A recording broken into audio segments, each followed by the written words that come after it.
conhecer mais do Senhor, para estudar a tua palavra.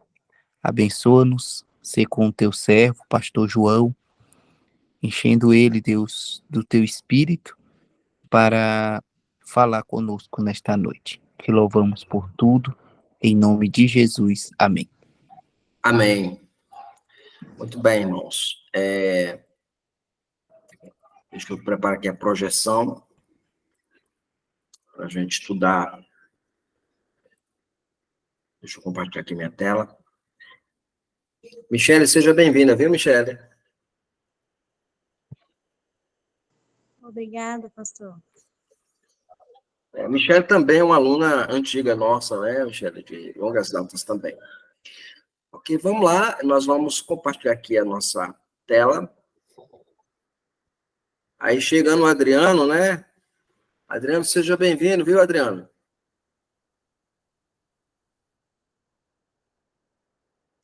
O Adriano é da Igreja Presbiteriana de Kairos, Fortaleza, junto com o presbítero Roberto.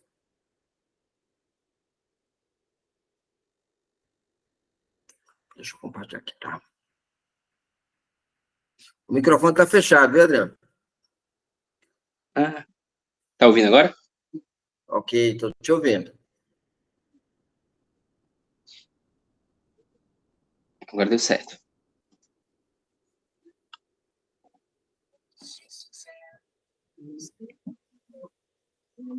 Ok, vocês veem a minha tela, gente? Tô vendo. Sim, sim. Ok. Bom, eu vou perguntar porque eu estou sem espelhamento, tá? Então, não tem retorno para mim da tela que eu estou projetando, tá bom? Muito bem. Qualquer dúvida, você levanta a mão, né? Você levanta a mão e a gente para responder a pergunta, tá?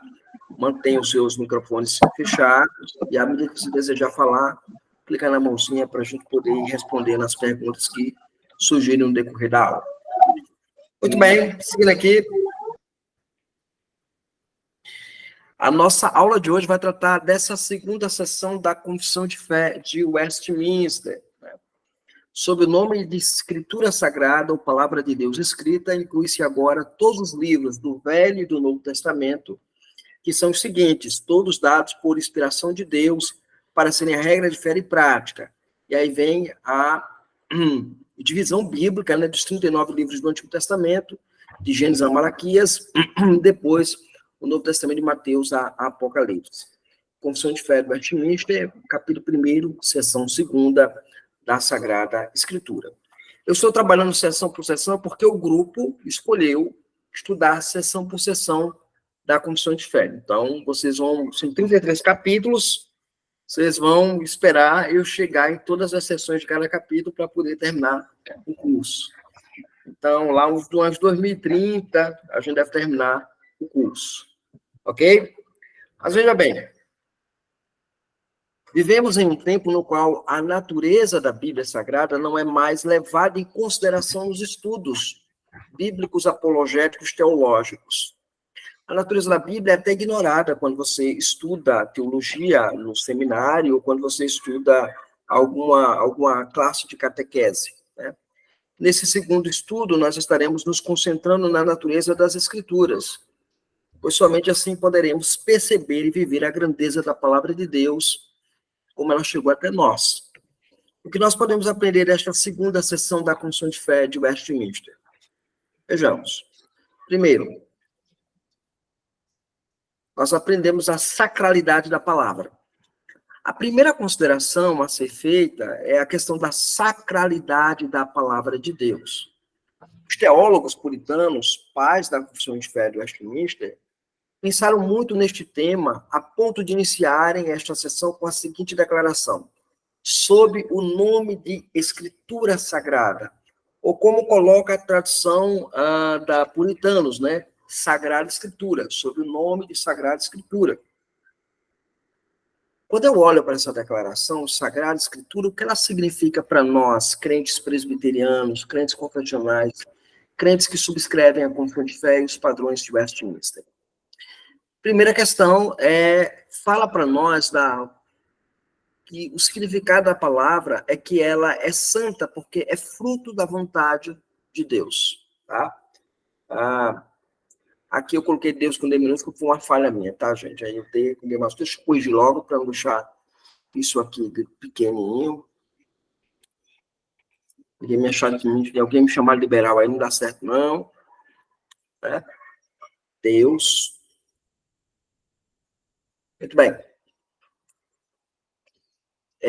Porque a mesma é fruto da vontade de um ser que é sumamente santo. Essa vontade perfeita nos conclama a uma vida de obediência à palavra. Isso tem algumas implicações importantes, significativas para nós. Pois quer que nós reconheçamos que esta vontade boa e perfeita, né? Como diz Romanos, capítulo 12, verso 2. E não vos conformeis com este século, mas transformados pela renovação da vossa mente, para que experimenteis qual seja a boa, agradável e perfeita vontade de Deus. Então, quando eu vou à Escritura, eu vou a ela com uma palavra santa, porque ela expressa a vontade de Deus, que é boa, perfeita e agradável. A Escritura, para nós, é como se ela fosse a mente de Deus revelada para nós. É o descortinar de toda a história, de todo o processo histórico, trazendo para nós essa verdade padronizada das Escrituras. Isso é um ponto fundamental que a gente tem dentro da nossa visão bíblico-teológica reformada. Alguma pergunta, gente? Alguma dúvida aqui?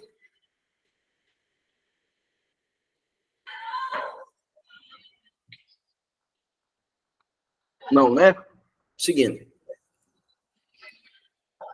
Também significa que a Escritura é assim adjetivada, porque ela é separada dos demais livros. As religiões pelo mundo afora possuem seus próprios livros, né? O islamismo tem o Alcorão, né? Os mormons têm o livro de Mórmon. Todavia, apenas a Bíblia é capaz de libertar o homem, de torná-lo sábio para a salvação. O apóstolo nos lembra isso quando escreve em 2 Timóteo 3, verso 15. E ele coloca isso, vamos dar uma lida nesse texto, 2 Timóteo, capítulo 3, verso 15. Quem achar, por favor, leia. Gente, esse barulho todinho, vocês acreditam que é uma festa que está tendo aqui no meu bairro? Ao menos para mim aqui, eu não estou ouvindo não, viu, pastor? Pelo menos não está passando aqui para o microfone seu. Aqui tá um barulho que eu vou te falar, viu? Eu estou na minha casa toda fechada para poder dar aula e o barulho tá... Vamos lá. 2 Timóteo 3, versículo 15. Por favor, quem achar, leia. Posso ler? Sim, pode. 2 Timóteo 3,15. E que, desde a infância, sabes as sagradas letras, que podem tornar-te sábio para a salvação pela fé em Cristo Jesus. Muito bem. Aqui você tem a expressão paulina se dirigindo a Timóteo, né? Dizendo para ele que ele, desde a infância, sabe as sagradas letras que podem, em contexto amplo. É quando o apóstolo Paulo ele começa a orientar ao jovem Timóteo como proceder com a casa de Deus. Ele reverbera para nós e lembra Timóteo, no caso aí, aquele que ele havia aprendido desde a infância com sua avó e com a sua mãe. Ele vai dizer que essas são as sagradas letras que ele conhece desde a infância e que essas sagradas letras podem torná-lo sábio para a salvação pela fé em Cristo Jesus. Dois elementos se destacam aqui, né? Primeiro, o conceito de salvação associada à palavra. Não há salvação na parte da Escritura. Isso é importante, tá? Toda salvação, ela tem que estar implicado com a Escritura, seja ela comunicada na pregação, seja ela comunicada ao indivíduo através da obra redentora de Cristo Jesus. Eu penso aqui naquilo que está descrito na nossa Constituição de Fé mais à frente sobre a questão dos infantes. Mas isso é para uma outra aula, para uma outra discussão. Aqui, de maneira clara, nos coloca Paulo que a Escritura ela é santa, ou ela é sagrada, como é colocado aí, né? Então, chama-nos a atenção, por exemplo, nesse texto temos sagradas letras, a palavra grega aí que aparece hierá, né? Gramata, né? Gramata, de onde vem essa palavra gramática, né? Construção gramatical. Tá, né? Apontando, adjetivando, né? O artigo, nesse caso aqui, hierá. Hierá é a palavra que é usada para sagrado, sacerdote, né? É o termo usado para sagrada, de uma raiz usada apenas para o sacerdote, significando que aquilo que é separado, assim, a natureza é sagrada. Então, a Bíblia, ela continua sendo a palavra de Deus, porque ela é separada dos demais livros. Ela não é um livro comum, não é um livro como eu e você, naturalmente, livro matemático, livro de história.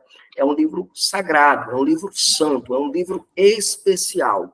Ir à Bíblia com a mente meramente acadêmica é possível fazê-lo, e muitos o fazem.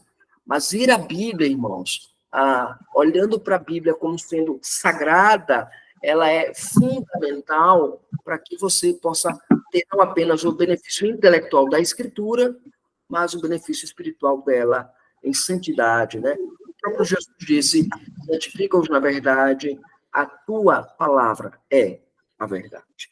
Então, esse é o foco que nós precisamos considerar do nosso texto aqui sobre a sacralidade da Bíblia. A Bíblia, ela não é só um livro, ela é um livro santo, é um livro separado dos demais, é um livro único em toda a história do cristianismo.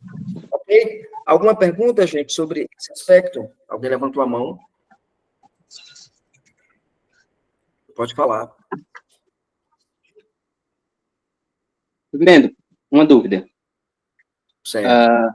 No verso 14, ele diz assim: tu, porém, permanece naquilo que aprendestes, e de que foste inteirado, sabendo de quem aprendestes. E aí no 15 ele faz: e que, desde a infância, sabes as sagradas letras, que podem tornar-te sábio para a salvação pela fé em Cristo Jesus. Paulo aqui, ele estabelece a fé como uma condição da salvação.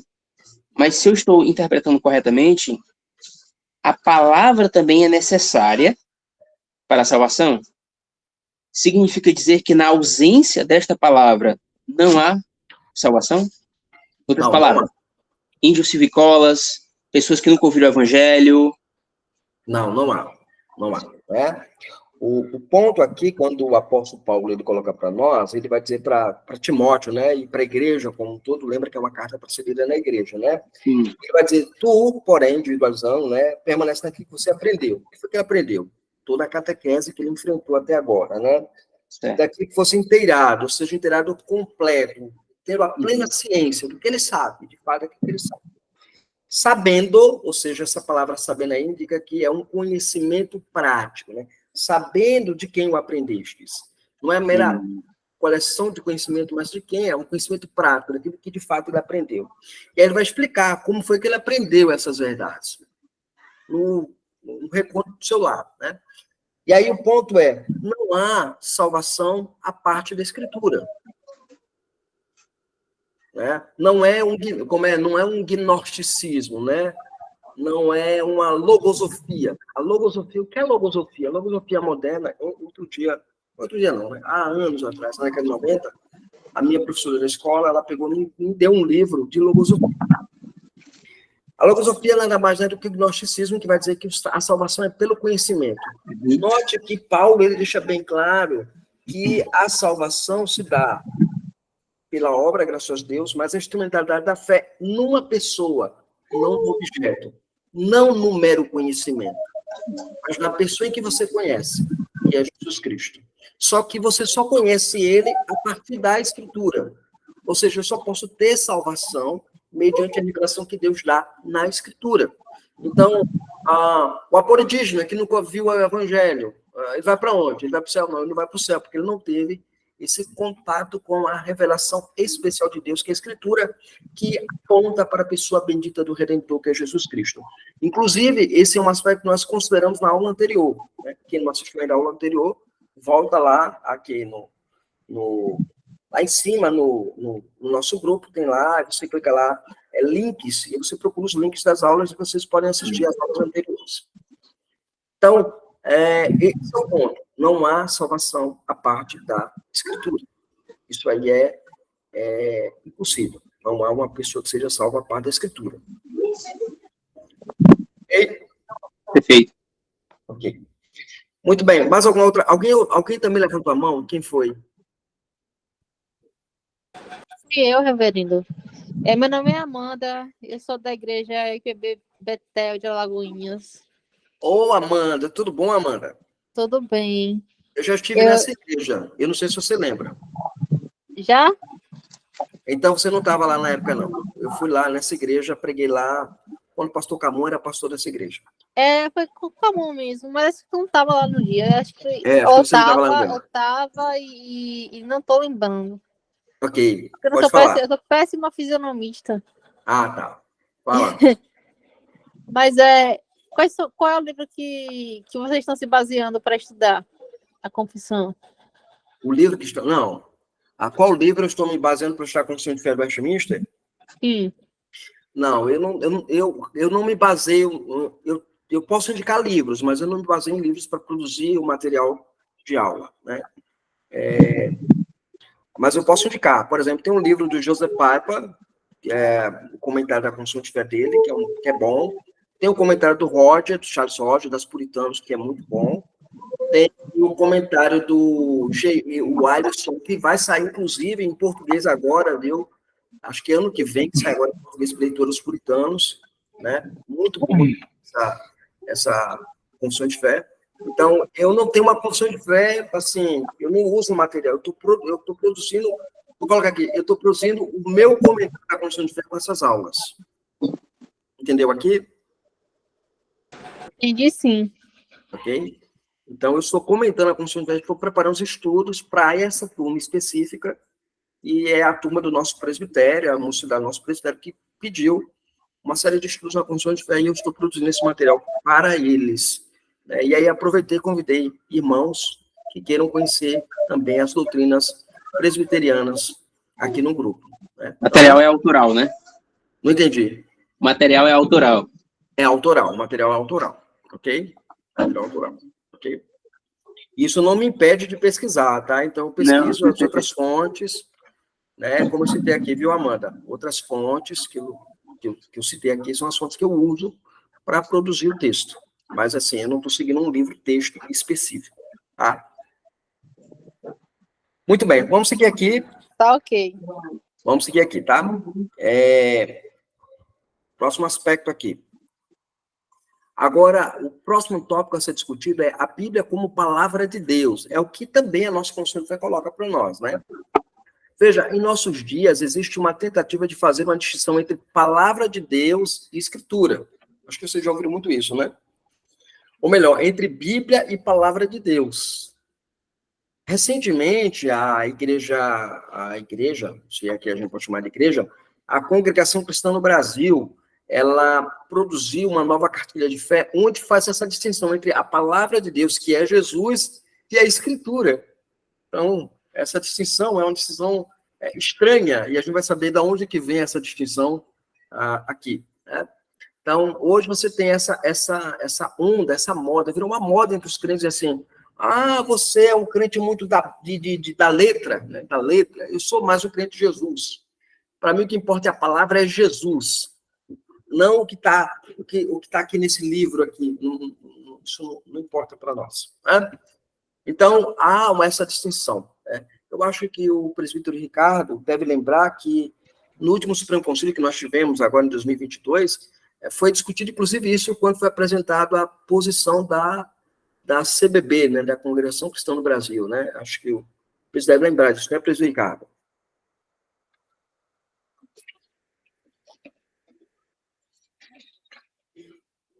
Então, o que a gente tem lá? A gente tem essa posição que foi colocada, né, de distinção, né? Então, muitos pensam que tal distinção ela é algo novo, sabe? Uma coisa nova, uma nova interpretação, uma nova abordagem, não. Todavia, é tão antigo quanto qualquer outro ensinamento.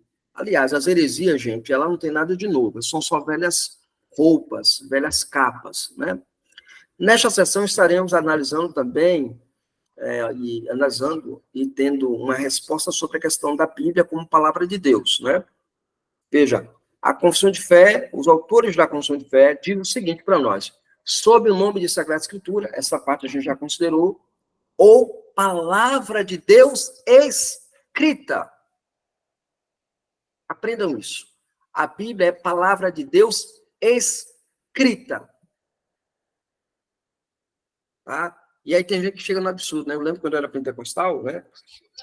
E a gente pegava e não podia arriscar a Bíblia, né? Porque você estava passando batom na boca de Deus, né? Mas veja, eu preciso entender que a palavra de Deus, ela é escrita, não... A pessoa diz assim, não, ela é fechada, é um livro comum, mas ela é aberta à palavra de Deus. Não, irmãos, ela é a palavra de Deus aberta ou fechada, porque ela é a palavra de Deus escrita. Escrita. Aqui claramente se condenam diversos ensinamentos que surgiram na história da igreja, que continuam atuando na mente de muitas pessoas nos dias de hoje. Eis os ensinos que são rejeitados a partir dessa declaração da Confissão de Fé. Primeiro, o liberalismo teológico, né? No século XVIII e século XIX surgiu um movimento conhecido na história como liberalismo teológico. Que, em hipótese alguma, eles consideravam a Bíblia como palavra autoritativa de Deus. Eles ensinavam que a Escritura era cheia de mitos, né? Ela não é um livro confiável, né? É bom lembrar que quando o liberalismo nasce, surge, ele não tem a intenção de atacar a Bíblia, né? Atacar a autoridade da Bíblia, a autoridade, a suficiência, a inerrância da palavra de Deus. Ele não tem esse objetivo. O objetivo é pegar a Bíblia e trazer de volta para a academia, porque até então os seminários teológicos haviam abandonado a fé na palavra de Deus, e aí alguém surge para poder trazer a Bíblia de volta. Tem que dar esse ponto de desconto em relação aos pais liberais, né, por assim dizer. Mas eu preciso entender que eles, ao fazerem isso, eles acabaram conformando a palavra de Deus à palavra dos homens. Podemos definir o liberalismo teológico como o esforço por interpretar, reformular e explicar a fé cristã dentro de uma perspectiva iluminista, que é o outro braço do liberalismo, né? Você tem o iluminismo e o liberalismo, né? O iluminismo, ele vai trazer a luz da ciência, das coisas novas, e aí vai dar força ao liberalismo. E com o liberalismo nasce o que nós chamamos de racionalismo. Então, o racionalismo começou a olhar para a Bíblia da seguinte maneira: é um livro mítico, é um livro cheio de histórias, e aquilo que a razão não consegue explicar, isso não é verdadeiro. Por exemplo, eu não consigo explicar por que Jesus andou sobre o mar. Eu não tenho como explicar, não é racional, então ele não é verdadeiro. E assim começa a batalha pela Bíblia no século XIX da nossa era, ok? Ou seja, tudo aquilo que a razão não pudesse explicar entrava na categoria de mito. Eu lembro que quando eu estudei seminário, eu paguei uma disciplina chamada Teologia Contemporânea. Nessa cadeira, a gente estudou as teologias contemporâneas e me foi pedido para apresentar um trabalho sobre liberalismo teológico. Na verdade, eu li o livro Jesus Cristo, uma Teologia, de Rudolf Bultmann. Eu, na ocasião, comprei o livro e comprei também a Teologia do Novo Testamento de Bultmann, né? O maior herege que a gente conhece de liberalismo teológico, por assim dizer. E ele vai dizer exatamente isso aqui que está sendo declarado aqui, tá? Isso aqui é algo que a gente percebe aqui. Veja, o liberalismo aflora exatamente em 1920. Encontra um grande opositor chamado John Reich Machen, pastor presbiteriano, né? Que escreve um livro chamado Liberalismo e Cristianismo, livro que completou o mês passado, 30 anos do seu lançamento. Inclusive, eu estou elaborando uma série de aulas nesse livro, Liberalismo e Cristianismo, para colocar no meu canal, explicando a fé reformada, em comemoração aos 30 anos do lançamento da obra do Machen, né? Então, o Machen, ele escreve um livro que ecoa a sua trombeta declarando o seu liberalismo teológico o inimigo da fé cristã, sendo uma outra religião. Um dos grandes expoentes do pensamento liberal foi um homem chamado Rudolf Bultmann, que ele ensinava que a Bíblia, na universidade, propondo que a mesma estivesse cheia de mitos. Sendo assim, é necessário tirar os mitos fundantes da palavra de Deus. Ou seja, na Bíblia, há mitos que você vai ter que extrair, né, o que está ali, porque ele é um mito fundante. O que é um mito fundante? É um mito que vai explicar a origem de determinada coisa, de determinada situação. Por exemplo, a cobra que falou com Eva, né? e disse que a cobra lá, ela tinha que ser, ela vai picar o pé e vai esmagar-se a cabeça. Então, por isso que os homens são picados no pé pela cobra e por isso deixa eu botar aqui. Por isso que nesse processo você mata a cabeça da cobra. Essa basicamente é a ideia que o liberal coloca ali para a gente, né? Então, essa é a ideia. Para Rodolfo Bultmann, ele ensinava exatamente isso, propondo que essa Bíblia é cheia de mitos, e é necessário tirar os mitos da palavra de Deus, e assim nasce o processo hermenêutico, que é chamado de desmitologização das Escrituras. É tirar todos os mitos que tem na Bíblia para que fique com o ensino moral, a lição moral. E aí chega isso aqui. Para o liberal, os milagres, as curas e a ressurreição de Cristo não foram reais. Um exemplo clássico disso é a multiplicação dos pães e peixes realizados por Jesus, onde uma criança traz esses elementos. Bultmann ensina que aquilo não aconteceu milagrosamente, mas que as pessoas viram a atitude do menino e decidiram partilhar tudo o que tinham com o próximo. Este é o ensino moral da passagem, segundo os liberais. Ou seja, o liberalismo se tornou uma religião de moralidade, uma religião meramente de exemplo moral, né? De exemplo moral. Essa é a ideia muito estranha que você tem, né? Ok, alguém levantou a mão? Virou um tipo de estoicismo cristão, no caso. Como? Estoicismo cristão. Eu não diria que é o estoicismo, porque o estoico, ele é alguém que aceita as coisas passivamente, né? O estoico é isso, né? Mas a ideia de um esvaziar da realidade. Embora o estoico tinha a ideia de que o sofrimento ele não é real, não é verdadeiro, o estoicismo não negava a realidade daquilo que é espiritual, né? Alguém levantou a mão? Reverendo, Pois uma não. dúvida. O senhor falou, né, até na leitura, né, que o pensamento liberal ele faz uma reinterpretação, uma releitura da escritura, né? Isso. Essa releitura da escritura, ou uma reinterpretação, ela tem algum fundo no pensamento pós-moderno, em dizer que o texto tem a sua objetividade determinada pelo leitor, ou não? Veja, isso é consequência, tá? A chamada... Isso é consequência. Porque o que acontece? A chamada resposta do leitor, que academicamente a pessoa tem se discutido isso na aula de hermenêutica, né? Uhum. Essa ideia, ela nasce desse arcabouço prévio do liberalismo teológico. Porque o liberalismo teológico ele vai se utilizar de um método de interpretação chamado método histórico-crítico. Eu conheço. Então, no método histórico-crítico, ele vai se tornar o bojo de pensamento liberal, né? E ele vai se tornar também um método de interpretação daqueles que vão dizer assim, olha, o texto, ele está morto. O texto, ele está morto. O autor do texto, ele morreu. Para mim, o que importa é o leitor agora. Por isso que você vai escutar muito na igreja. As pessoas não conhecem isso, mas vão dizer assim, olha, essa é a sua interpretação. A minha interpretação é essa. Então, o meu sentido é o que prevalece. Daí vem a Confissão de Fé de Westminster, esse documento maravilhoso que a gente está estudando, no capítulo 1º, na seção 7ª, vai dizer o seguinte, que quando houver uma discussão entre o sentido da Escritura, que é único e não múltiplo. A gente vai estudar isso, né? Vai chegar nesses pressupostos aí e analisar isso. Então, para nós, presbiterianos, a Escritura tem um único sentido. Não tem 2, 3, 4, 5, 10, tem um único sentido. A aplicação do texto ela é variada, mas o sentido é único.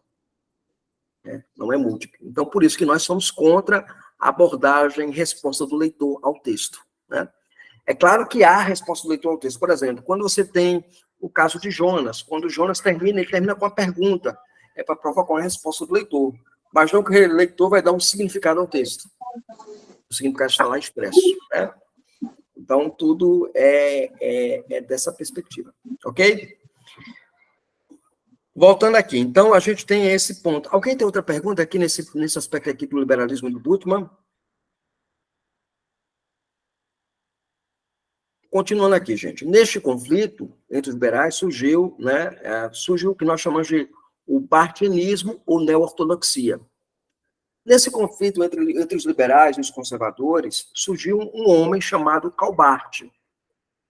Karl Barth desenvolveu um método para responder às críticas liberais sobre as escrituras.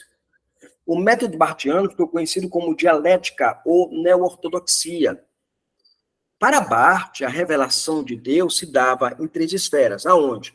Na criação, no querigma, que é a pregação, né, da igreja, e na escritura. Segundo ele, Deus fala-nos por meio de uma Bíblia cheia de erros e contradições. Então, para Barth, a Bíblia ainda era a palavra de Deus. Mas a Bíblia falha. Por quê? Por que ele vai dizer que a Bíblia falha? Porque ele vai seguir um método de interpretação histórico-crítico. Ou seja, ele vai seguir a escola alexandrina de interpretação, né, de avaliação manuscritológica, e vai seguir os pressupostos de Westcott e Roth para avaliação manuscritológica. E aí ele vai olhar as variações do texto e vai dizer que são falhas. Essas falhas implicam nas imperfeições da escritura. O que importa para nós é o querigma e a revelação que se dá na criação, e a escritura como fonte dessa revelação fragmentada. Interessante a maneira como ele discute isso. Veja, a fragmentação da revelação pela neo-ortodoxia gerou muitos problemas, porque a concepção barthiana havia parte das escrituras que eram palavra de Deus, e outras não. Daí as pessoas dizendo assim, Bultmann diz que a Bíblia não é a palavra de Deus, ela contém a palavra de Deus. Né? Hoje você ainda escuta pessoas dizendo isso. A Bíblia não é palavra de Deus, é palavra de homens. Né? Então, você escuta muito isso. Essa ideia é uma ideia barthiana, tá? Uma ideia barthiana. Todavia, o ponto culminante desta concepção de Barth era que, para ele, e aqui é interessante você perceber, para ele a Bíblia se tornava a palavra de Deus na pregação, quando era sentida no coração do ouvinte. Então, estou eu pregando no domingo à noite na igreja, avivado e tal, pregando, ensinando a Bíblia, expondo a Escritura, e aí você está ouvindo a minha pregação e seu coração aquece. Essa foi a palavra de Deus. Mas quando eu prego um sermão assim, que não estou nada bem, né? É Deus falando e tal, mas aquela coisa calma, que é raro eu pregar de maneira calma, quem já me viu pregar sabe disso. Então, aquela coisa lenta, né? E tal. Não, o pastor hoje não foi Deus que falou, não. Sabe?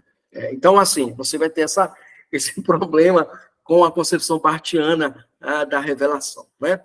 E aí, é bom lembrar que ele faz isso para se contrapor ao liberalismo. O liberalismo não acreditava em nada. Barth, ele colocou uma Bíblia meio falha na mão do povo, né? Então, aqui ele lembra isso para nós. Ela é sentida e ouvida no coração, né? Em outras palavras, o método de Barth era empirista. O que é isso? O conhecimento por meio da via da experiência. É mais ou menos, ou basicamente, o que ensina os mormons. Você já conversou com o mormon? O mormon ensina basicamente isso. Ele pega o livro de Mormon, te dá o livro de Mormon, e ele pede para você orar, e se você sentir um queimor no coração, é porque ali é, de fato, a palavra de Deus. Alguém levantou a mão. Fui eu, pastor. Pois não. Eu acho que, considerando essa questão do método de Barth ser empírico, pode-se dizer que as igrejas pentecostais e algumas outras do nosso meio evangélico, elas adotam esse tipo de método também, como a questão daquelas músicas assim que mexem bastante com o indivíduo, sabe? Sim. O empirismo ele é marcante nas igrejas pentecostais porque vão criar um ambiente litúrgico para o indivíduo sentir alguma coisa, né? Aqui estou me prendendo especificamente à comunicação da revelação. A música ela não comunica a revelação, tá? Isso é importante. Exceto os salmos quando cantados, né? Então, os salmos cantados é a revelação cantada. Os salmos cantados é a revelação de Deus cantada. Nesse conceito, eu posso dizer que o culto pentecostal, ele é emocionalista, ele é empirista, porque ele quer sentir alguma coisa. Aliás, vocês já notaram quando eles falam, né? Eles estão lá cantando, levantam a mão e querem tocar em Deus, né? Essa é uma maneira empirista de tentar aprender alguma coisa. Ou seja, eu não senti, não toquei, não senti nada, não se viu, não foi bom para mim. né? E aí, quando você lê a Bíblia, vai dizer que o culto ele é racional, né? O culto ele é racional, né? Romanos capítulo 12, verso 22, vai dizer que nós devemos apresentar a Deus o nosso corpo vivo e santo, que é o nosso culto racional a Deus. O culto tem que ter racionalidade. Tem que ter emoção? Tem que ter. Mas só emoção? Não. Tem que ter racionalidade? Tem que ter. Só racionalidade? Não. Tem que ter também emoção. Então, esses dois binômios devem caminhar junto com a ortodoxia bíblica. Então, sim, eu posso dizer que os pentecostais, eles caminham lado a lado com o liberalismo teológico, né? E também caminham lado a lado com o partianismo, a neortodoxia, sem sombra de dúvidas. Inclusive, essa não é uma opinião minha, viu? É uma opinião de alguns teólogos. Por exemplo, o Brian Schwartley, num livro dele, O Movimento Moderno de Línguas, se você não... É o Movimento Carismático e as Novas Revelações, né? O Movimento Moderno de Línguas é um outro livro, é do Gromick. O livro, o movimento carismático, né, do Brian Schwartz, um livreto publicado por Editores Puritanos, ele vai dizer exatamente isso. Você pode procurar na internet, você vai encontrar esse livro também aí, em formato de artigo, do Brian Schwartz. E ele vai dizer exatamente isso, que o liberalismo e o partianismo estão de mãos dadas com o pentecostalismo. Então, sim, o pentecostalismo acaba entrando nesse bojo aqui também. Ok, alguma outra pergunta?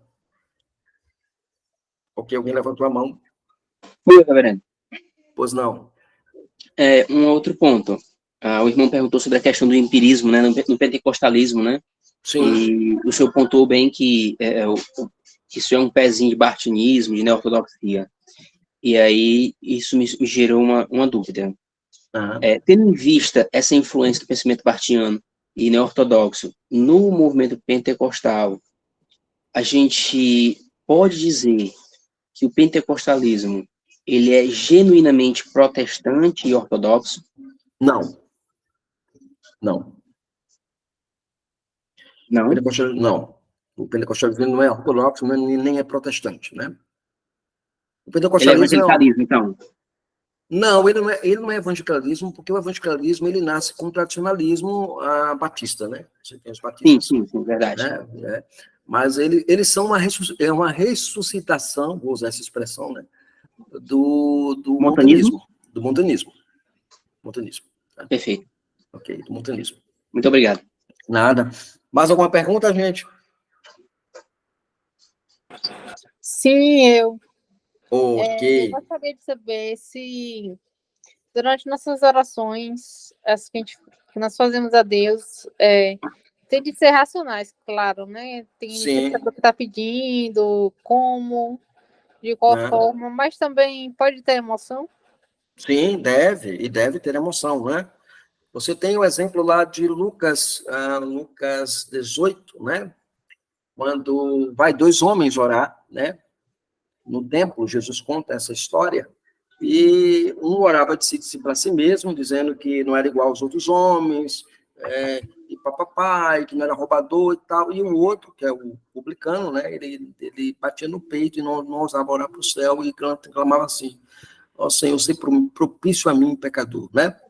E aí Jesus diz que esse desceu justificado e não aquele outro. Então, você vê a emoção dele junto com a racionalidade. A vida cristã é emoção e razão. Né? Se roubam a emoção da gente, a gente se torna animal. A gente tem que aprender a lidar. Não é porque eu sou presbiteriano que eu vou ser contra a emoção. Eu sou contra o emocionalismo. Como presbiteriano, a gente precisa aprender isso. Eu sou contra o emocionalismo. Meu culto, ele é extremo. O culto da minha igreja aqui é racional demais. Né? Mas raramente eu prego e as lágrimas não descem nos olhos. Raramente eu prego e as lágrimas não descem nos olhos. Porque eu prego a escritura, tento encarnar, eu leio o texto e tento mostrar para você como o texto é, entendeu? Então, isso é importante. A igreja ela tem que ser edificada nessas duas linhas, tem que andar nesse equilíbrio, tá? Da emoção e da razão. Não há outro caminho, não. Uma outra forma. Então, sim, é possível você orar com emoção, sem nenhuma dificuldade. Sem emocionalismo. Sem emocionalismo. Ok? Alguma outra pergunta?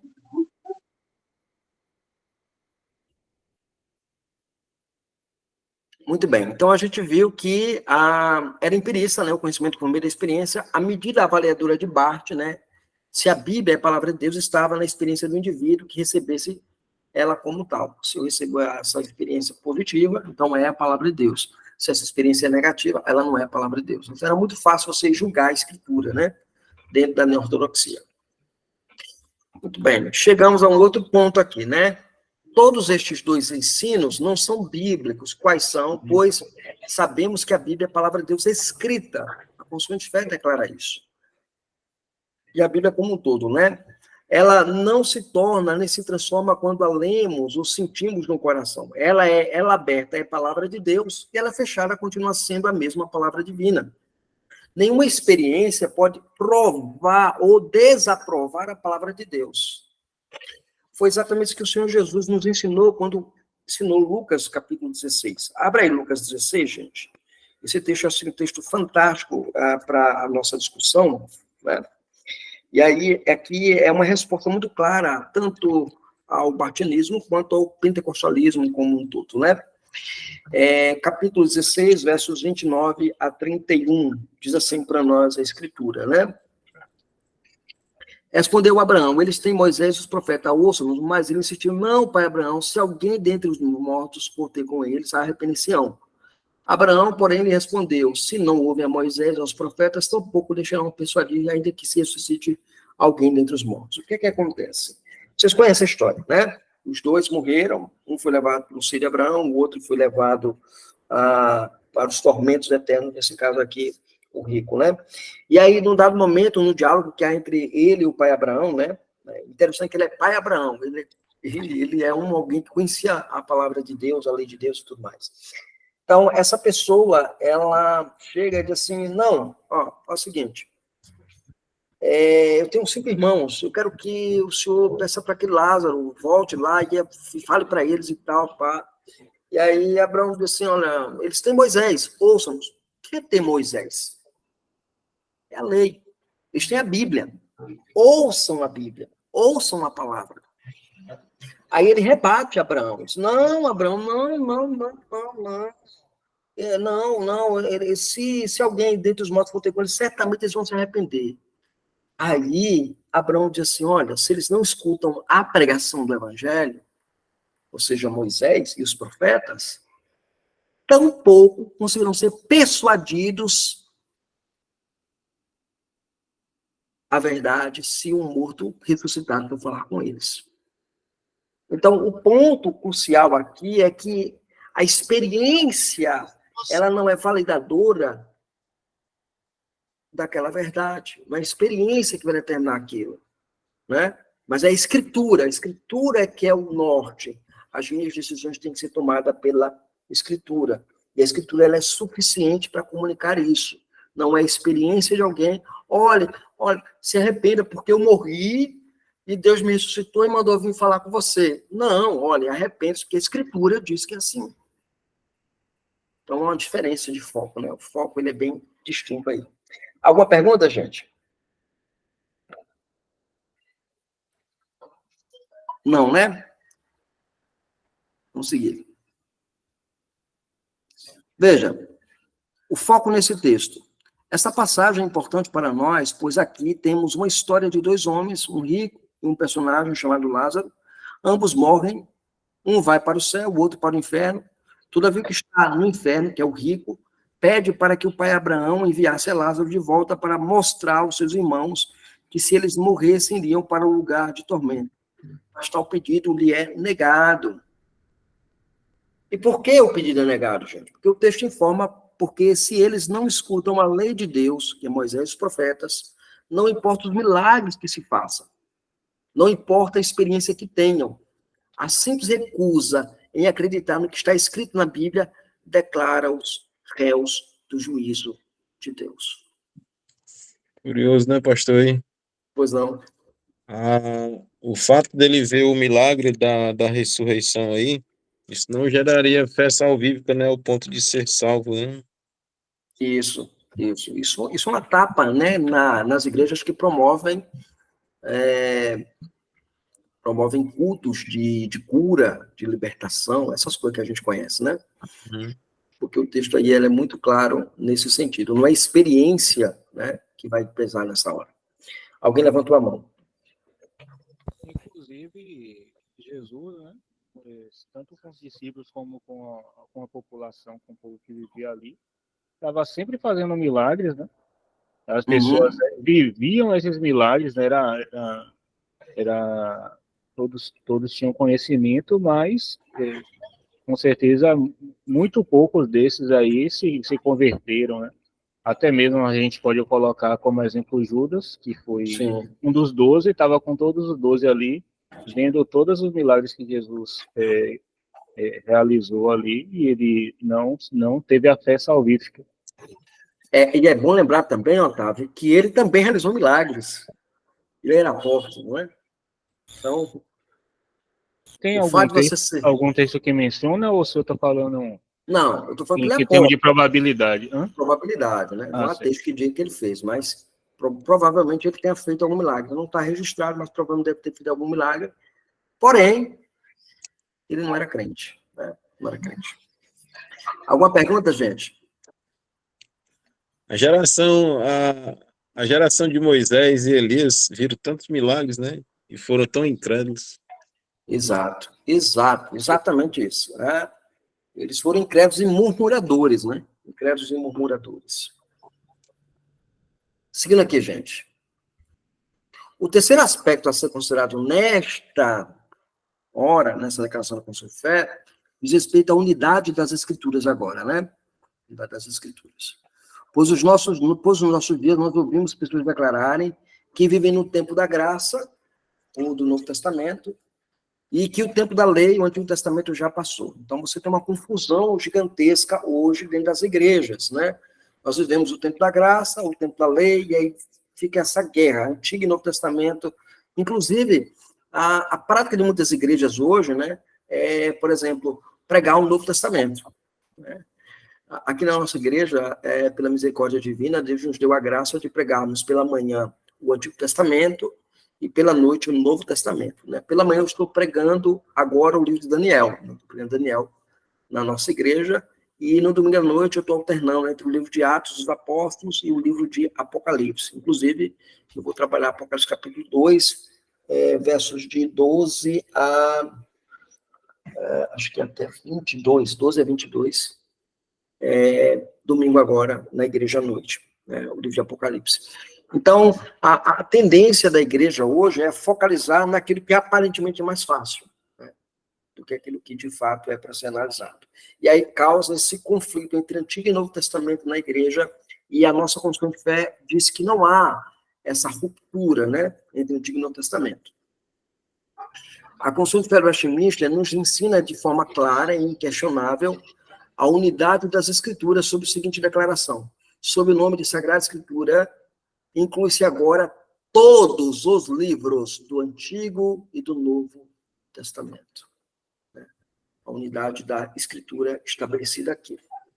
Aqui nós temos uma resposta ao dispensacionalismo, que tem ensinado uma ruptura entre Antigo e Novo Testamento. E que nada do Antigo Testamento se relaciona com o cristão do Novo Testamento. É claro que hoje o dispensacionalismo tem enfrentado e passado por várias fases. Existe o clássico, o revisado, o progressivo, né? Então, são as três fases que você tem do dispensacionalismo estabelecido. Mas no bojo aqui, nós olhamos para aquilo que é promulgado, ensinado e aplicado no Antigo e Novo Testamento. Aqui, a proposta enunciada por este princípio é que Deus tem dois povos. Essa postura levanta um dos grandes problemas para os pregadores de nossos dias. A quem deve ser dirigido o Antigo Testamento? E aqui é importante a gente pensar sobre isso. A quem é dirigido o Antigo Testamento? Para quem eu vou pregar o Antigo Testamento? Né? Para quem eu prego o Antigo Testamento? Veja, a Bíblia de Scofield, essa Bíblia, eu lembro que na década de 90, eu comprei essa Bíblia, né? Eu era de tradição dispensacional, e aí comprei essa Bíblia, a Bíblia de Scofield, e ela acentua essa distinção nos seguintes termos. É o que ela diz: que o cristão herda agora as promessas características dos judeus, não foi ensinado nas Escrituras. O cristão é da semente celestial de Abraão e participa das bênçãos espirituais da aliança abraâmica. mas Israel, como nação, sempre terá o seu próprio lugar e ainda receberá a maior exaltação como povo de Deus na terra. Então, a base aqui é bem interessante, né? Porque na última linha, né, dessa declaração, eles acertam em um aspecto, mas nas linhas anteriores eles ignoram tudo que a Escritura fala sobre o cumprimento da promessa, no caso Scofield aqui, tudo que acontece no projeto da promessa divina para o cumprimento na igreja de Cristo Jesus. E é claro que nós, presbiterianos, e aí é importante nós precisamos entender isso. A Confissão de Fé do Westminster e o Catecismo Maior do Westminster vai dizer que devemos orar pela conversão dos judeus, né? Então, há uma promessa, sim, para que eles recebam a conversão em massa. Aliás, o apóstolo Paulo vai dizer isso lá em Romanos, capítulo 11, com muita propriedade, né? Aqui o que está sendo colocado em foco é a ruptura que há entre o Antigo e Novo Testamento, situada pela postura dispensacional. Aqui,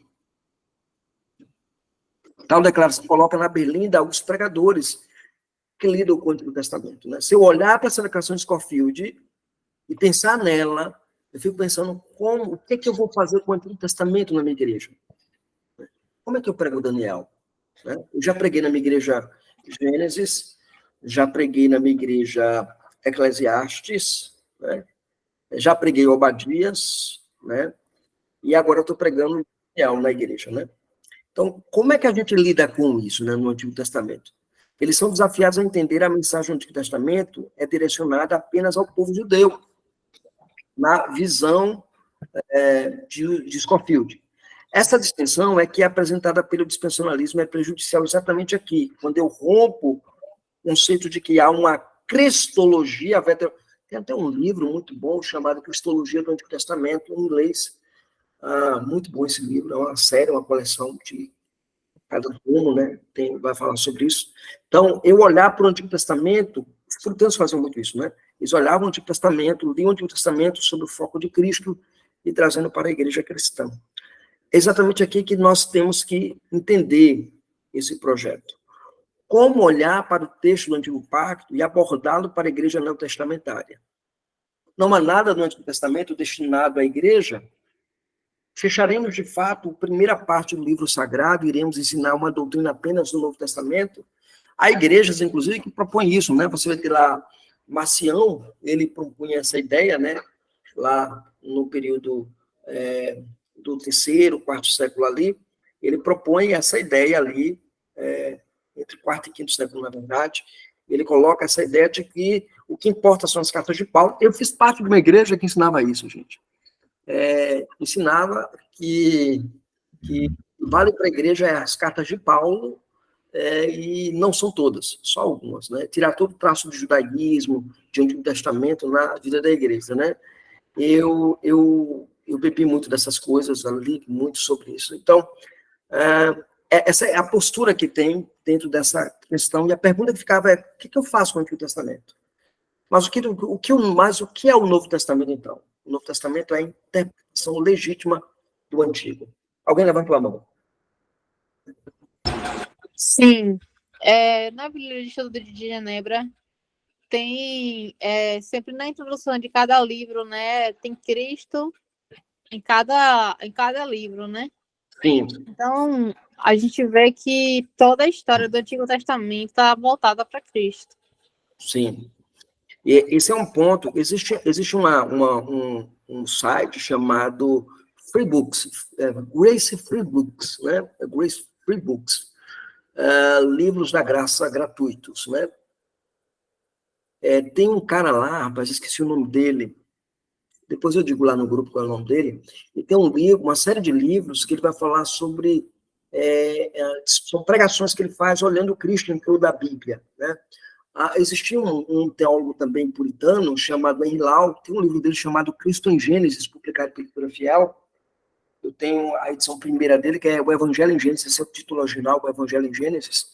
Ele faz o Evangelho em todo o Antigo Testamento. Então ele trabalha essa perspectiva assim, minha irmã, de que os puritanos olhavam por esse foco, né? Cristo no Antigo Testamento é a interpretação legítima, o Novo Testamento do Antigo Testamento. Alguma pergunta aqui, gente? Pois não? Reverendo, o Mateus capítulo 5, verso 17, se você conhece o texto, diz assim: não pensei que vim revogar a lei, os profetas. Não vim para revogar, vim para cumprir. Normalmente, a mentalidade dispensacionalista, ao olhar para esse texto, normalmente a mentalidade dispensacionalista, ao pegar esse texto, pega a palavra aqui, cumprir no final, né? E traduz com uma ideia de ponto final, de por fim, de acabar. Sim. Mas no começo do verso 17 já diz assim, ó, não penseis que vim revogar, ou seja, por fim. Sim. A lei, ou os profetas, mas vim cumprir, mas diz que veio cumprir essa lei. Esse cumprimento da lei, reverendo, é isso que o dispensacionalista pensa? É cumprir e acabar? Ou é a ideia do grego de plerosai, de encher no total, de preencher no total? A ideia aí, quando ele diz que ele veio cumprir, ele veio satisfazer toda a lei, preencher ela, trazer ela a sua real interpretação, né? Então, essa é a ideia dentro do contexto. Inclusive, se você pegar o capítulo 5, né, eu recomendo a todos vocês aqui da aula a lerem o livro Estudos de um Sermão do Monte, do Dr. David McLeod Jones, né? Para mim, é o melhor comentário que tem do capítulo 5 de Romanos, né? É o melhor comentário, assim, porque são pregações, né? São pregações, né? Pregações maravilhosas, maravilhosas. Eu fui apaixonado pelo Lloyd Jones. Então, o Lloyd Jones, ele vai explicar exatamente, né, que essa expressão foi dito aos antigos, foi dito ao antigo, ele vai dizer assim, foi dito pelos antigos, não que estava lá no texto. E quando ele entra nessa questão do cumprimento da lei, né, por parte de Cristo, é que Cristo vem cumprir, satisfazer toda a lei. Eu não cuidei que eu vim cumprir a lei, ou seja, eu vim satisfazer ela, as exigências dela, não revogá-la. Ele não revoga a lei, né?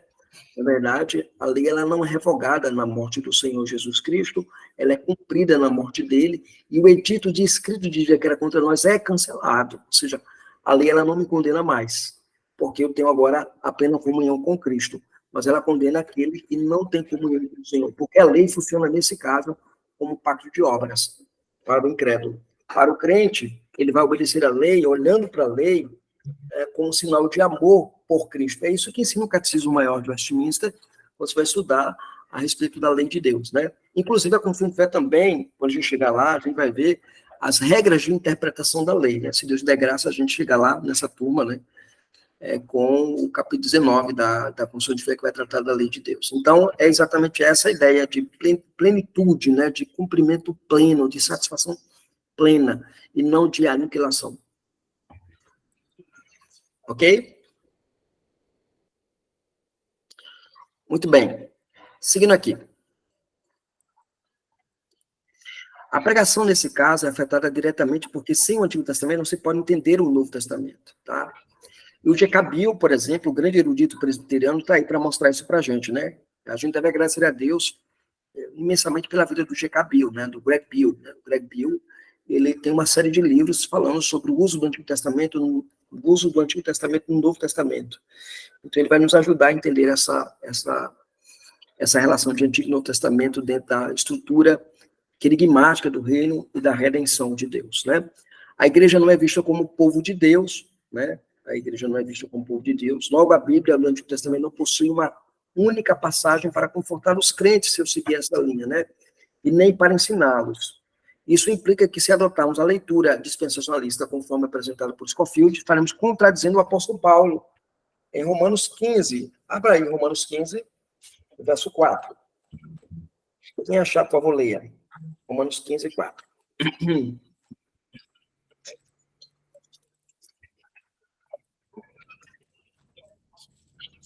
Alguém achou?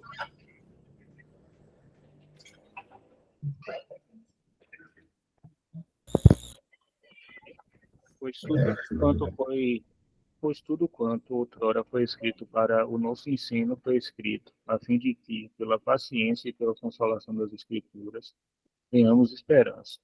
Ok. Vejam, em tudo que está escrito no Antigo Testamento também é destinado para a Igreja de Cristo, conforme Paulo diz aqui.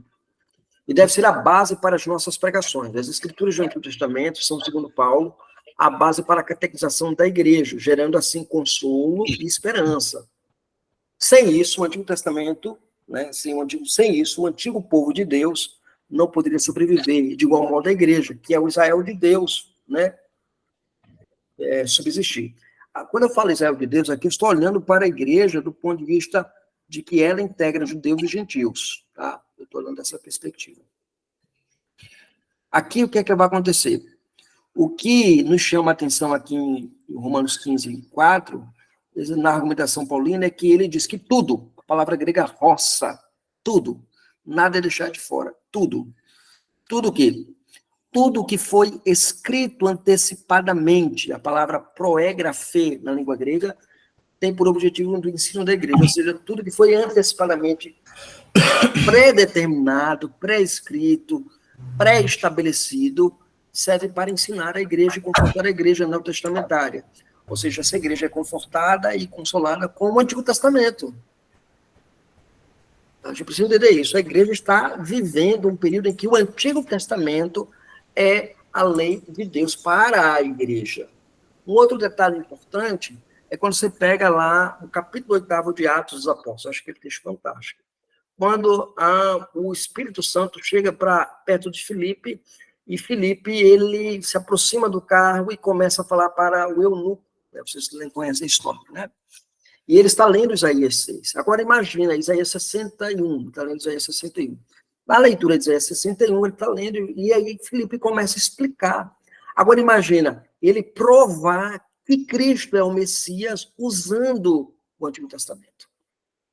Ou seja, o Antigo Testamento ele era usado na igreja no primeiro século, na igreja primitiva. Aí chega o século XX, os caras separam. Né? Tem esse problema sério. Alguém levantou a mão. Pastor, inclusive, essa ideia, na verdade, ela é tão sem pé nem cabeça, porque os livros os textos do Novo Testamento, praticamente todos contêm várias citações ali do Antigo Testamento, né?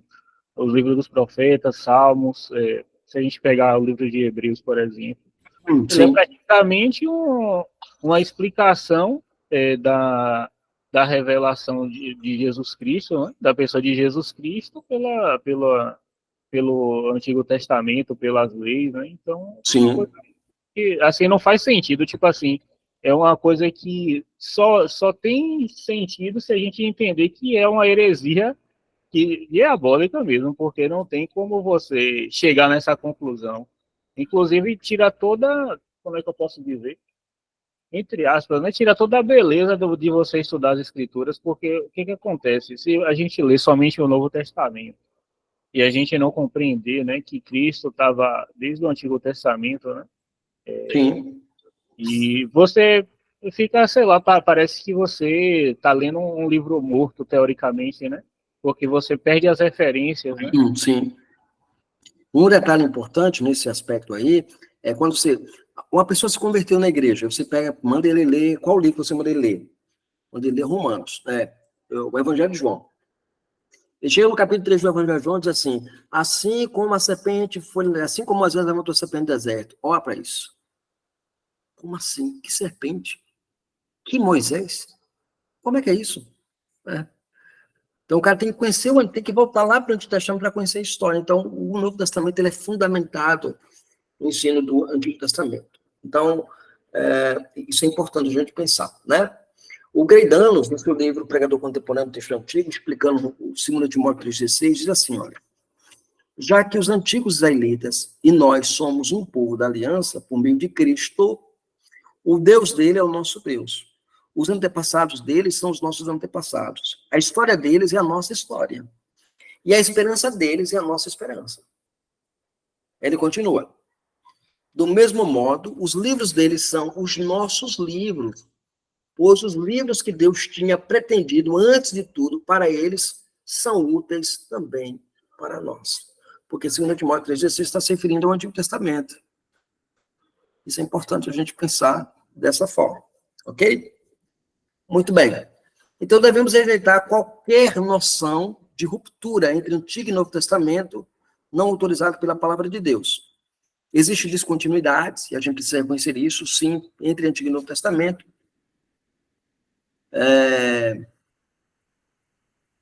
Entre Antigo e Novo Testamento, mas nada que seja para descartar a totalidade da revelação veterotestamentária. E, em último lugar, olhemos para a palavra de Deus como nossa regra, que é importante. Os puritanos confessionais declararam todos os dados, todos os livros, né, do Antigo e Novo Testamento, todos dados por inspiração de Deus, para serem a regra de fé e prática. O que a Escritura Sagrada é para nós? Essa é a grande pergunta que a gente faz quando a gente estuda a confissão de fé. E a resposta é exatamente isso, olha. É uma regra de fé. A Escritura é uma regra de fé. O que significa dizer que a Bíblia é a nossa regra de fé? É que tudo que nós fazemos em matéria de adoração e culto deve estar fundamentado na palavra de Deus. Ou seja, tudo que nós cremos deve ter base bíblica. Devemos estar fundamentados na doutrina dos apóstolos e dos profetas, edificados sobre o fundamento dos apóstolos e profetas, sendo ele mesmo, Cristo Jesus, a pedra angular. Efésios 2, versículo 20. Então, é isso que significa a regra de fé. Ou seja, o que a igreja faz no culto é fundamental na sua regra de fé, que é a Escritura.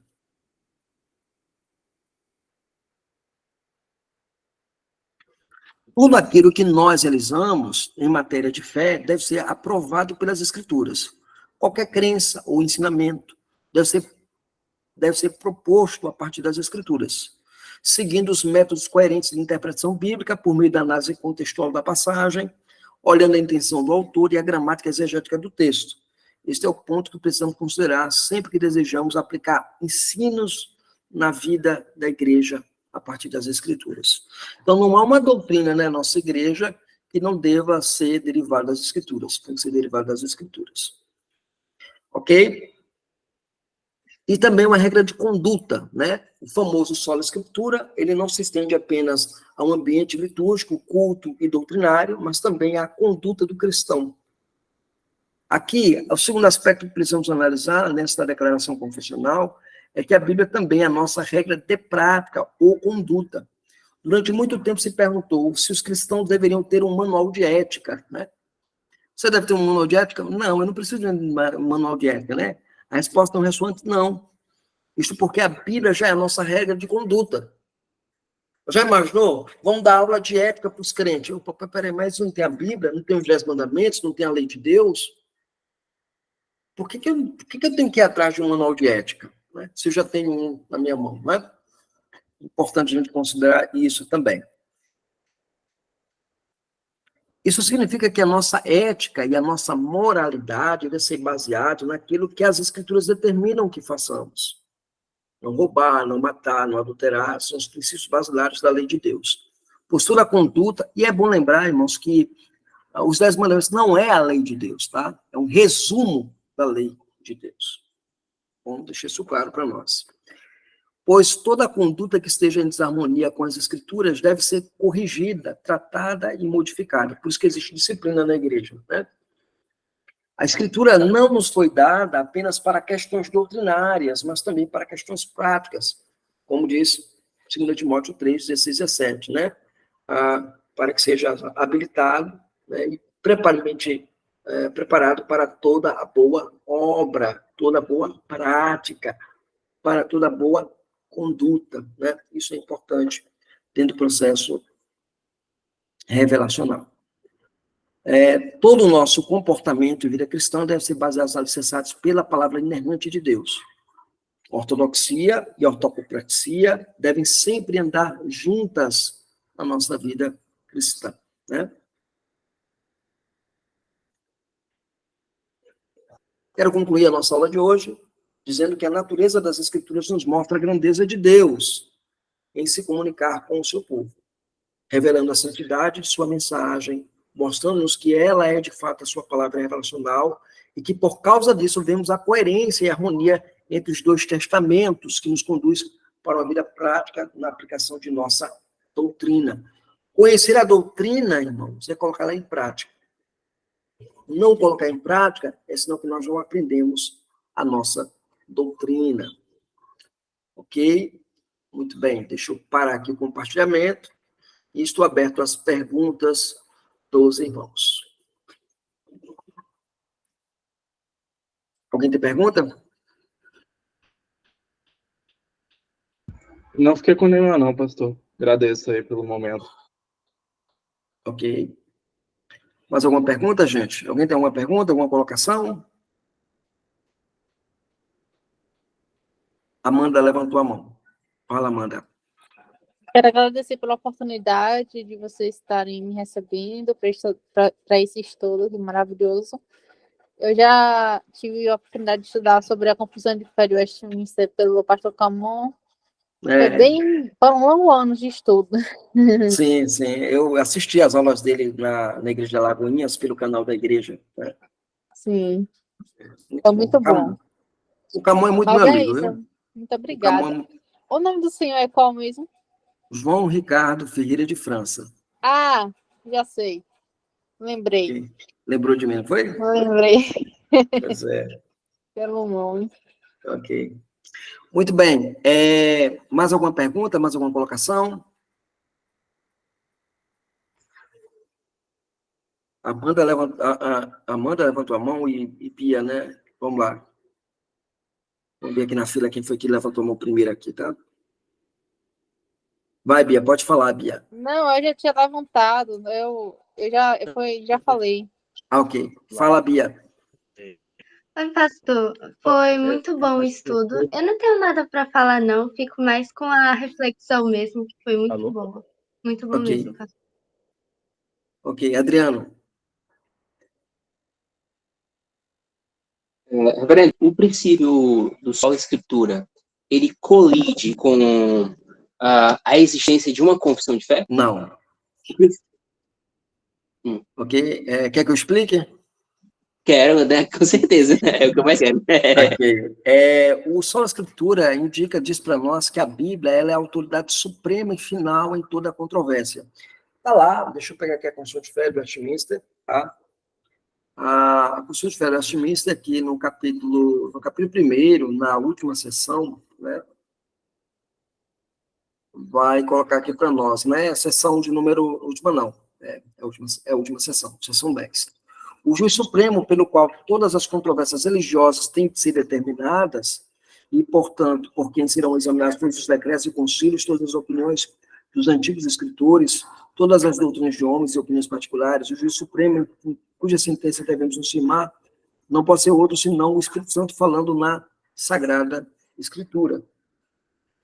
Então, o que a gente tem aqui?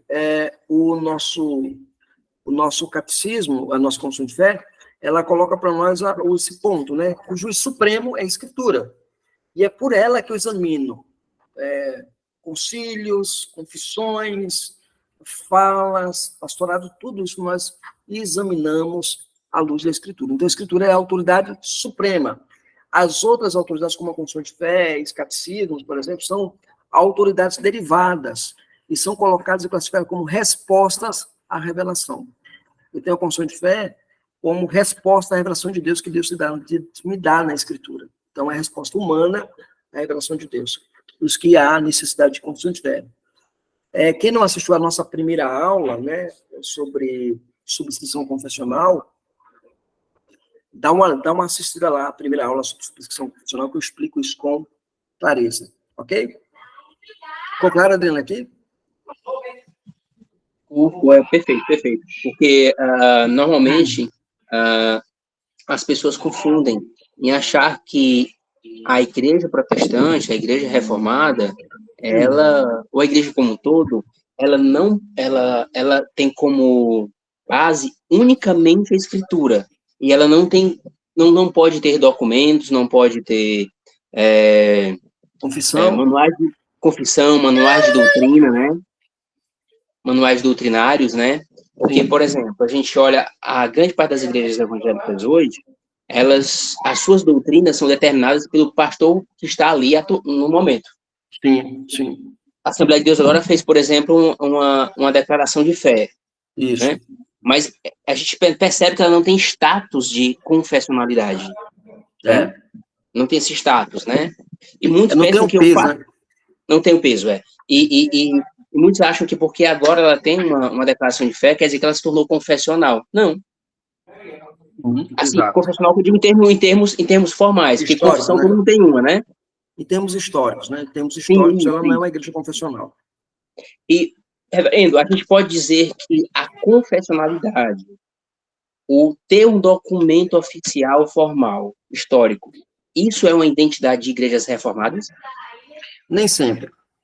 Tem igrejas que têm, por exemplo, a Picusa. A Picusa tem formalmente lá os manuais confessionais, mas é uma igreja desviada. A gente conhece a história da Picusa, né? A Picusa, Sim. gente, é a igreja presbiteriana dos Estados Unidos da América, que foi a igreja que mandou os missionários para o nosso Brasil, criar a nossa igreja, e ela, hoje, é uma igreja apóstata, né? Ela abraçou o liberalismo teológico, ela abraçou o liberalismo moral e tudo mais. Então, isso é uma coisa difícil de engolir. Então, ela ainda tem lá, mantém a consciência lá, mas ela não é confessional mais. Ok? Otávio, Amanda é Otávio, depois é você, tá bom? Fala, Otávio. Pastor, só agradecer aqui pelas aulas, né, que o senhor vem trazendo para a gente aí. Tá desenvolvendo muito bem assim, um assunto, de forma bastante didática e com esse cumprimento. Eu acho que o senhor tem sido também bastante paciente aqui com todos aqui. Agradecer ao senhor, e eu tenho visto, né, assim que eu, pelo menos nessa aula aqui, eu acabei vendo, né, muitos comportamentos que a gente vê eu vou falar crentes no geral, né, evangélicos no geral, de às vezes, por exemplo, não querer utilizar do Antigo Testamento para, por exemplo, definir ou embasar questões no culto atual, por exemplo.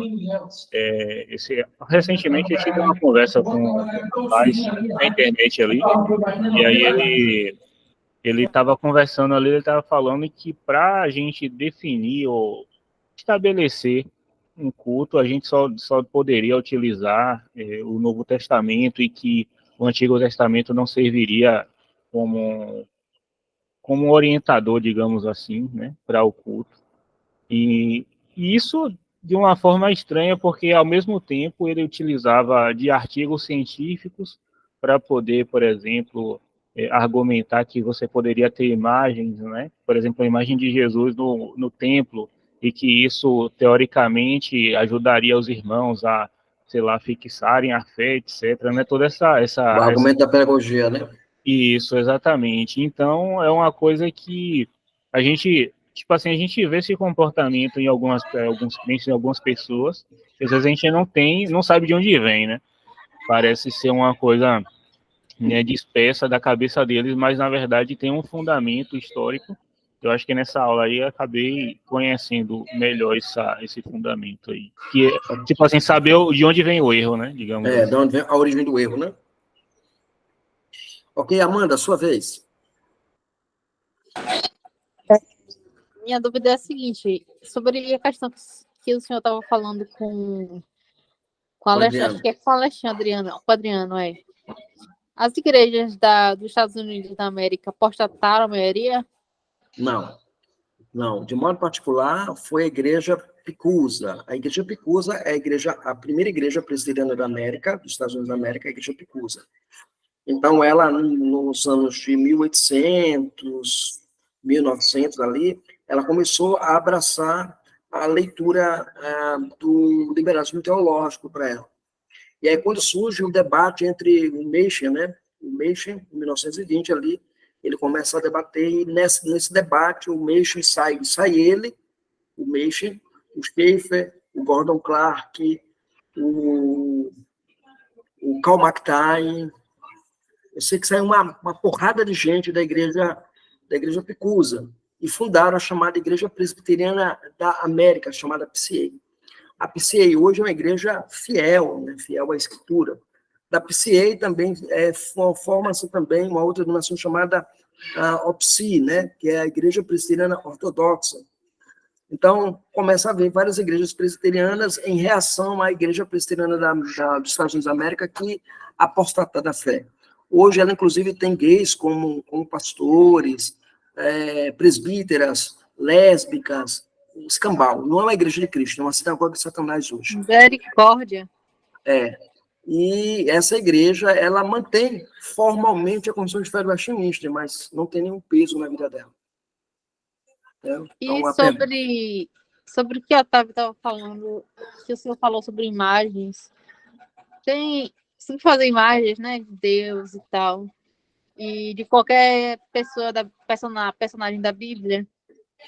O pastor Augusto Nicodemos, ele publicou um e-book agora no Natal, chamado Natal na História da Salvação, a centralidade do Natal na História da Salvação. Apocalipse 12 tem imagens nesse e-book.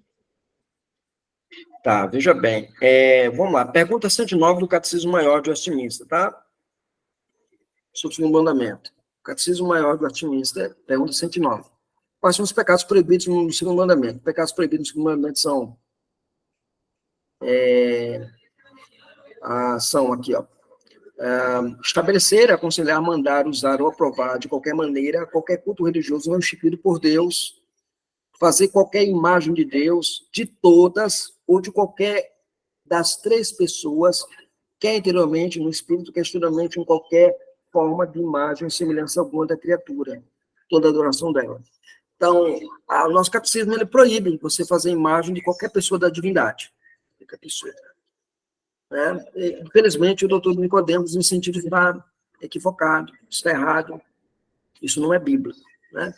Quanto à discussão do Natal, nós temos uma discussão muito grande na igreja hoje sobre Natal, porque existem os irmãos que são da tradição continental, que sustentam que deve ter Natal, e os irmãos historicamente insulares, que são os presbiterianos, eles não aceitam Natal. Aliás, eles não aceitam nenhum calendário litúrgico, né? Então, praticamente, nós presbiterianos não deveríamos nem comemorar, nem pensar em cogitar comemorar Natal, muito mais escrever um artigo dessa natureza. Entendeu?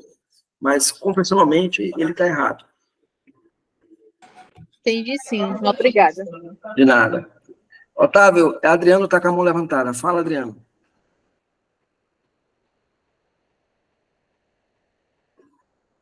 Reverendo, o Augustus, né,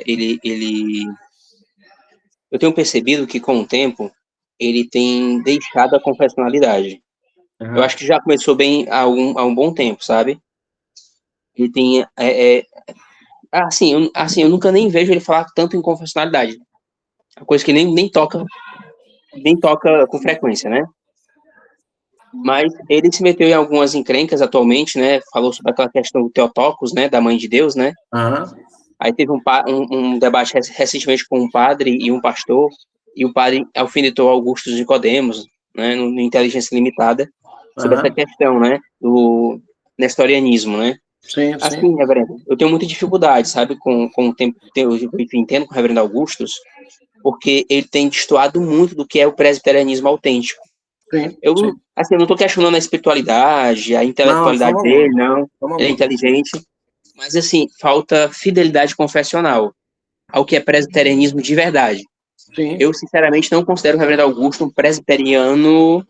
como é que a gente pode dizer? Presbiteriano. Pronto, é isso mesmo. Ok, o Paulo levantou a interrogação. Paulo, pode abrir o microfone, se você perguntar, mas segura 2 minutos, Paulo. Otávio, fala aí, Otávio. Aproveitar que o senhor tocou no assunto do Natal, somente uma orientação, né, que breve, né, já que não é o tema da aula, né, e a gente já está finalizando. Como a gente poderia tratar essa questão do Natal? Por exemplo, a gente não comemora, né? Mas é comum, por exemplo, a época de feriado, ir na casa da avó, da tia e tal, aí todo mundo comer um peru ali e tomar uma Coca-Cola. Vá, meu irmão, comer o peru, vá tomar Coca-Cola e aproveite e ensine o que a Bíblia diz. Agora, assim, o que, tipo assim, qual que seria, entre aspas, o limite dessa questão do Natal, sei lá, essa coisa de presépio, essas coisas assim? Porque, tipo assim, a minha família, principalmente de pai de mãe, é todo mundo cristão, né, evangélico. E aí, tipo assim, a gente lá não tem essa digamos, ninguém tem esse costume de, por exemplo, de fazer presépio, é mais aquela reunião familiar mesmo. Eu sei, a minha família também é dessa maneira, né? Só que hoje minha família não faz mais, porque eu bati tanto que parou. Parou. Ok. O Paulo, pode falar, Paulo.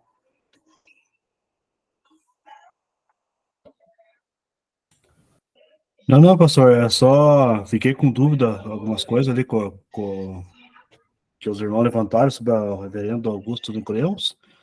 Eu prefiro dar uma pesquisada primeiro antes de argumentar alguma coisa. Entendi. É porque é o seguinte, o doutor Augustus, recentemente, ele se envolveu na polêmica em declarar que Maria não é mãe de Deus, né? A expressão Theotokos. Ele disse que Maria é mãe da parte humana de Jesus. Isso é uma heresia nestoriana do terceiro século, né?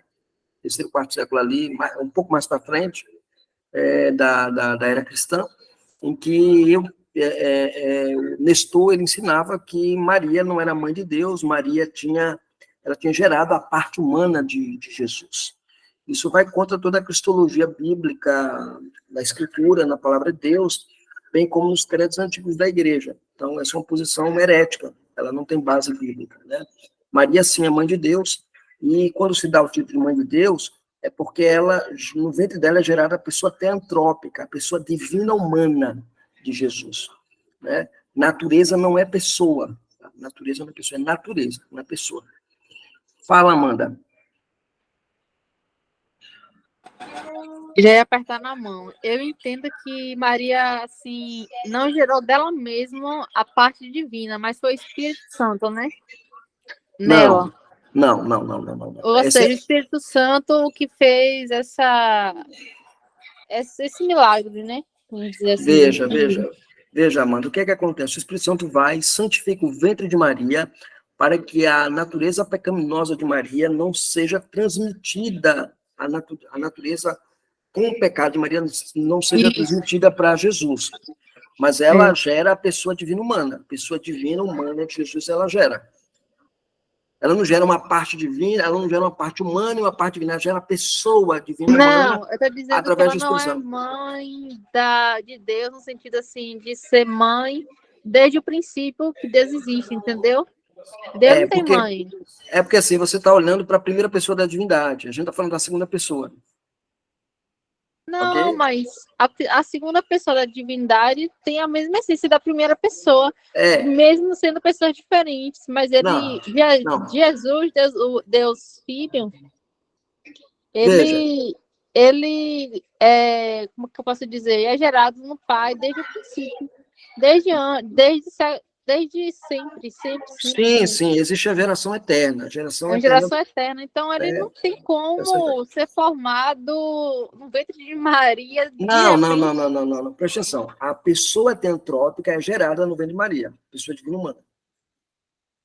Ok? A pessoa divina humana é gerada. Entendi. A pessoa de Cristo encarnada. Isso, a pessoa que se encarna, Cristo, é gerada no ventre de Maria. Então, ela é mãe de Deus.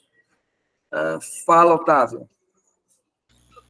Sobre esse posicionamento do pastor Augusto, eu já havia visto ele falar isso também um tempo atrás, né? Eu sei que teve um push agora, mas eu já tinha visto uma pregação dele. Eu também tinha visto uma pregação. Falando sobre isso. Mas ele falou recentemente agora também. Sobre Maria ser parte e ser mãe da parte humana de Deus, né? Que é uma coisa muito estranha, assim. Mas, enfim, né? Eu não sei dizer, pastor, agora talvez seja assunto para outras coisas, né? Mas às vezes, talvez, quando um homem assim que recebe grande notoriedade, às vezes fica difícil de ter alguém que, entre aspas, chame a atenção ali da pessoa, né? Porque se tipo assim, ele tem esse ponto de vista, tudo bem. Tudo bem não, né? É equivocado, né? Mas, enfim, talvez um amigo, entre aspas, já poderia ter falado, rapaz, isso aí não está muito certo, não. Eu acho que às vezes é uma dificuldade talvez, né? De um pastor aí que ganha muita notoriedade talvez ter uma outra pessoa para poder ir lá e falar com ele, né? Alexandre? Agora, somando essa questão da palavra de Otávio, assim, para dar, tipo, um apoio para essa reflexão, né, seria, tipo, o líder é quem comanda, mas quem comandaria o líder, né?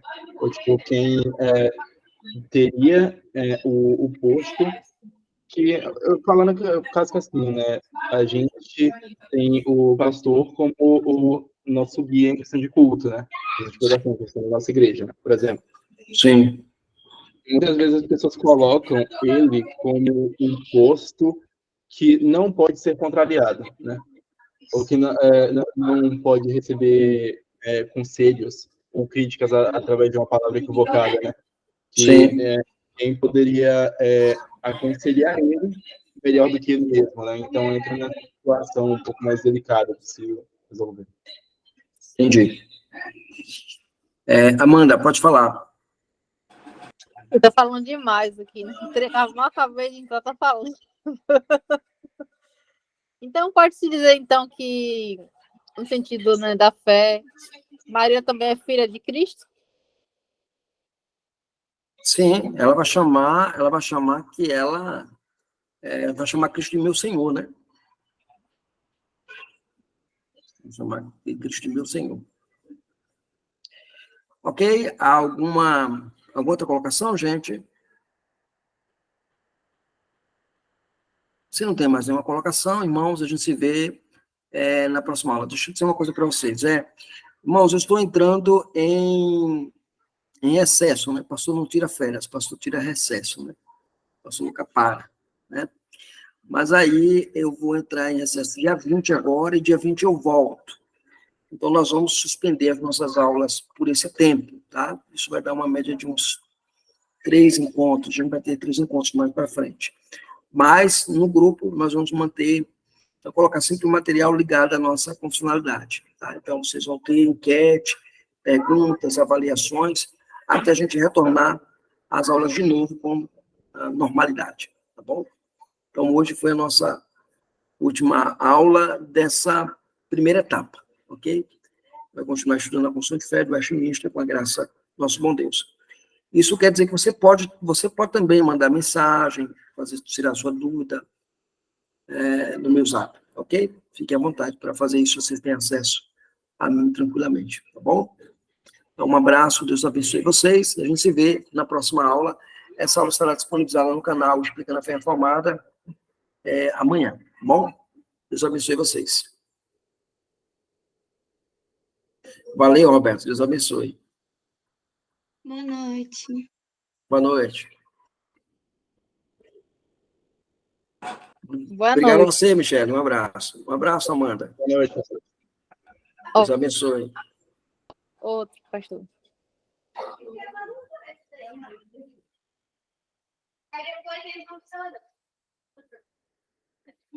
Bora,